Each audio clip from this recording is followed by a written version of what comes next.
donc pour cette vidéo tactique sur le retour de service et en particulier sur le retour de seconde balle.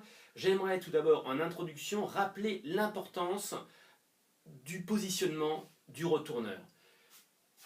Deux choses. En retour de première balle, par prudence, le retourneur doit se positionner en retrait par rapport à la ligne de fond de court. Et tout particulièrement si le serveur a un service de qualité. En seconde balle, en revanche, la position du retourneur se trouvera plus avancée dans le terrain. Toujours fonction de la qualité du service. Deuxième conseil très important, le positionnement du retourneur sur le plan latéral. Souvent, l'erreur commise par le retourneur est de se positionner au milieu de son demi-terrain. Auquel cas, il sera dans une position favorable si le serveur sert la zone intérieure du carré de service.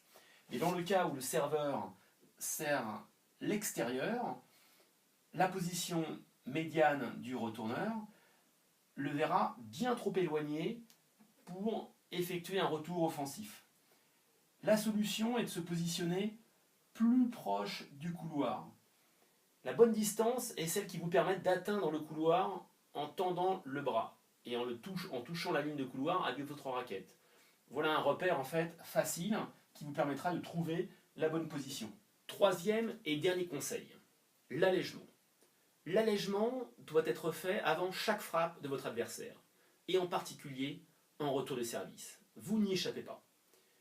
L'allègement va vous permettre de démarrer votre course en direction de la balle en coupant la trajectoire. Et ce sera particulièrement efficace sur les services sortants ou les services avec effet.